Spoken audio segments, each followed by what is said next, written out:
Hola, buenas tardes. Bueno, ahora vamos a hacer la presentación del trabajo práctico número 7, control en enlazo cerrado de fuentes conmutadas.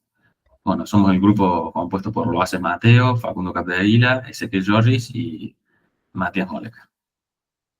Bueno, en cuanto a los objetivos, el objetivo principal de este proyecto fue diseñar, modelar y simular el control para dos topologías fundamentales, como el de la fuente back y de la fuente back boost. Bueno, para ambas tuvimos requisitos estrictos para la back entre 10 volt y 5 volt, con una frecuencia de conmutación de 100 kHz. Para la back boost, entrar con 12 volt y obtener una salida de menos 40 volt, conmutando a 240 kHz. En ambos casos, el rizado máximo permitido era de 100 milivoltios. Bueno, haciendo un poco de introducción al teórico, para lograr esto no podemos trabajar con el circuito conmutando aleatoriamente, sino que utilizamos el método de espacio de estado promediado. Básicamente, como el convertidor alterna entre dos estructuras cuando ya está cerrada y cuando está abierta, on y off, promediamos estas ecuaciones ponderándolas por el ciclo de trabajo D. Esto nos permite obtener un modelo linealizado de pequeña señal alrededor del punto de operación, lo cual es fundamental para poder aplicar técnicas clásicas de control lineal y diseñar nuestros compensadores.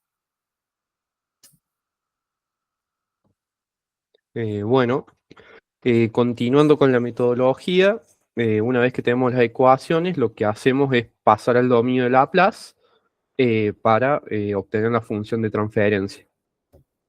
Lo que se ve en la figura 1 es el modelo de pequeña señal de la etapa de potencia a lazo abierto. Sin embargo, el objetivo que tenemos nosotros es el de la figura 2, que es el diagrama en bloques del lazo cerrado completo.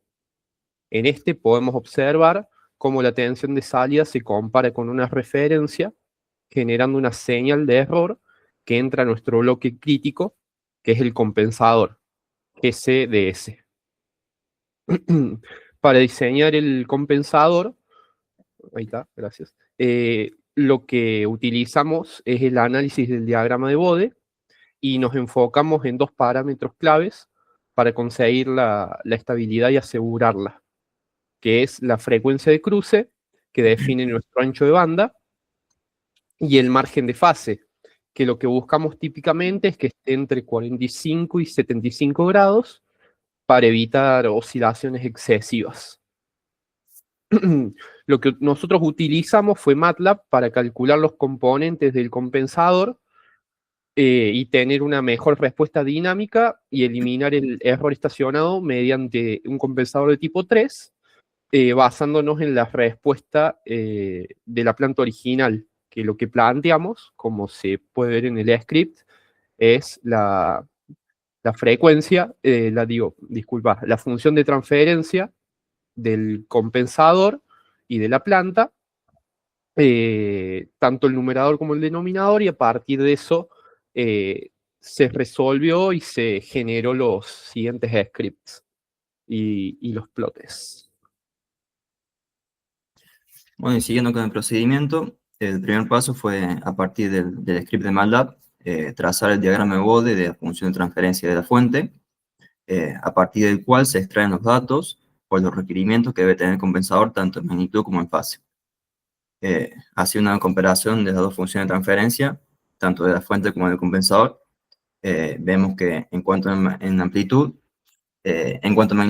la suma del compensador y de la fuente tienen que resultar en 0 dB en la frecuencia de corte, de cruce, mientras que por el lado de la fase, al sumarse a las dos respuestas, se tiene que conseguir un valor de fase tal que se cumpla el requisito de margen de fase.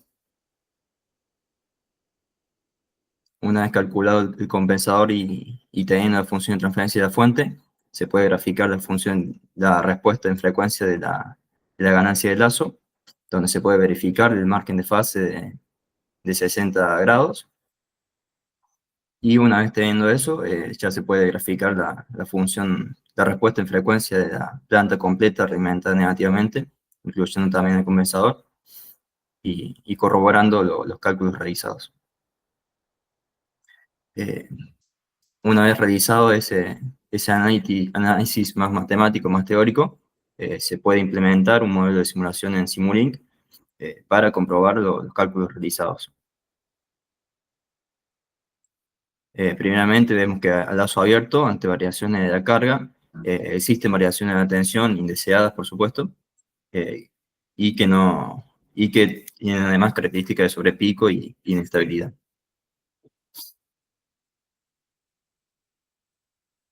Vemos un poco la respuesta impulsiva propia de la planta no compensada y de los cambios de tensión de salida. Ahora creando un nuevo modelo de la planta realimentada, incluyendo la función de transferencia del compensador, que muestre la tensión de salida y la realimenta de la entrada, vemos que la tensión de salida, incluso ante cambios en la carga, se mantiene constante.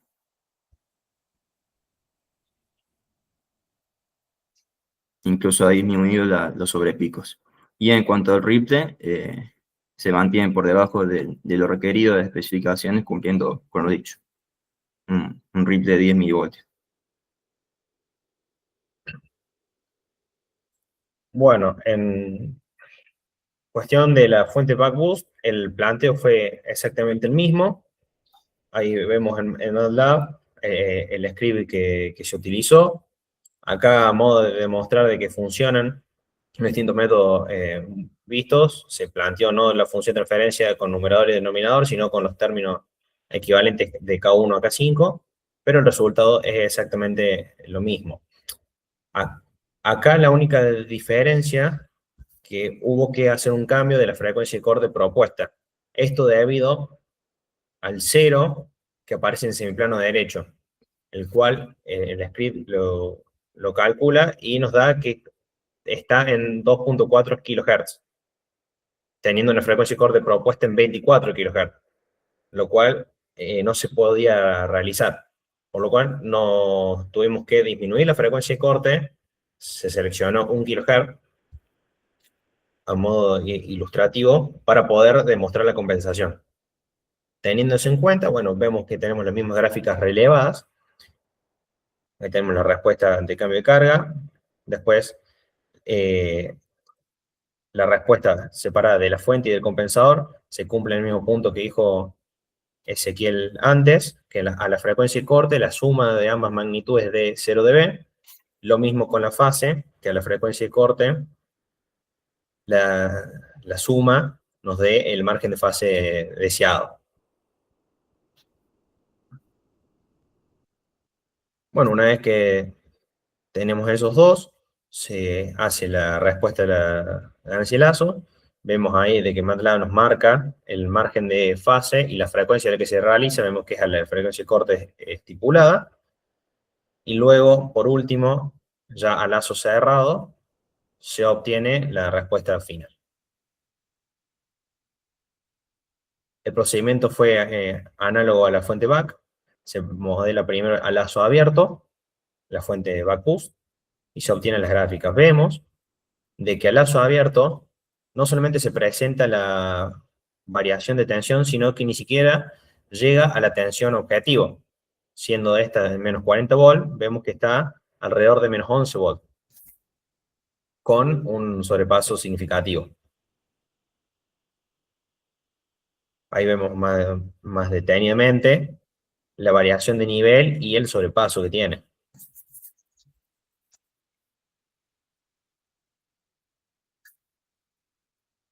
Luego, una vez cerrado el lazo de la fuente, vemos que ahora sí se cumplen los requisitos. Tenemos una tensión de salida estable en menos 40 volts, con una reducción del sobrepaso. Ahí se puede ver más de cerca. Y por último tenemos se puede observar el ripple, que cumple justo con los 100 mV requeridos, con una pequeña variación con el cambio de carga.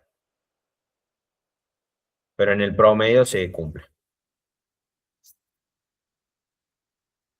Y por último, para cerrar, concluimos de que se pudo validar la metodología de diseño, principalmente la de promedio de espacio de estados, y teniendo en cuenta el punto fundamental del 0 en el semiplano derecho para fuente Backus, y ajustando acordemente la frecuencia de corte, se pudo lograr en ambos casos el cumplimiento de los parámetros de diseño. Excelente. Bueno, profe, si llegó hasta acá, dele like al video. Suscríbase para más contenido. Like al video.